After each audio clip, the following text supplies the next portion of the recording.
So David wants to bring the Ark of the Covenant, the symbol of God's presence, into Jerusalem. It's a joyful occasion until someone dies suddenly. The chapter teaches that God's presence is powerful and holy and must be treated with reverence. The first part of the chapter covers moving the Ark the wrong way. David gathers 30,000 men to bring the Ark from Baal, Judah, Kiriath Jearim. They place it on a nail cart and begin transporting it with music, dancing, and celebration. David and all Israel were celebrating with all their might. But this method violates God's command. The ark was supposed to be carried by Levites and poles on poles, okay? You can check that one out on Numbers chapter 5 verse 15 and Deuteronomy chapter 10 verse 8. The second part of this chapter covers Uzzah touched the ark and dies. The oxen stumble and Uzzah reaches out to steady the ark. Instantly, God strikes him dead. The Lord's anger burned against Uzzah for his irreverence, okay? It wasn't a mistake of the hands, it was a mistake of the heart and the method. God is holy and not to be managed casually, right?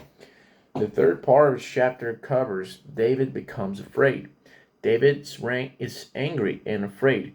How can the ark of the Lord ever come to me?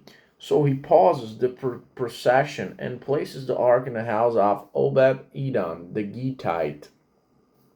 David learns good intentions are not enough. God's presence must be approached God's way, right?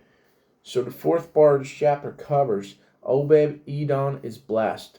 The ark stays with Obed Edom for 3 months, and God blesses his whole household.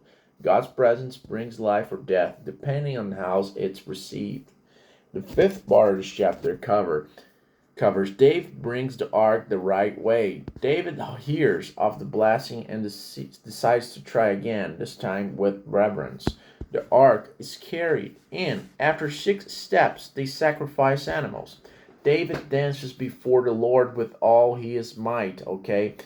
Wearing only a lining ephod, a humble priest-like garment. Joy and reverence now walk together, and God allows the ark to enter Jerusalem. Let's cover the sixth part of the chapter. The ark arrives, but Michal mocks. As David celebrates his wife, as David celebrates, his wife Michal, which is Saul's daughter, sees him and despises him in her heart. She mocks him. How the king of Israel distinguished himself today, dancing half naked in front of servant girls.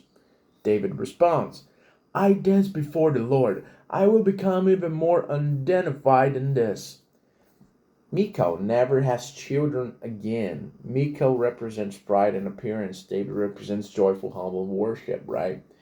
What are the key lessons from this chapter from 2 Samuel chapter 6? The first one is God's presence is holy, not to be handled casually. Uzzah died not just for touching the ark, but for treating it like cargo instead of the throne of the Almighty. Second lesson, true worship is joyful and reverent. David learned to worship with spirit and truth, not just excitement. Third lesson, God cares how we approach Him. Right worship, it's not just about intentions, but about obedience.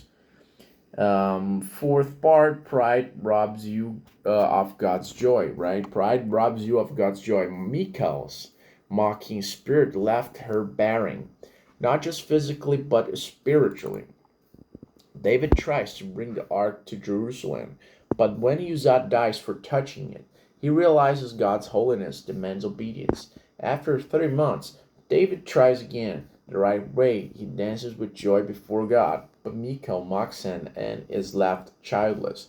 God's presence has come to Jerusalem, but not without a clear message. Worship must be both joyful and reverent, right? Next, the second Samuel chapter 7, God makes David an eternal promise, a covenant that points directly to Jesus. If you want to check that one out, Stick with me, and subscribe to the channel, drop a comment, hit the like button, okay?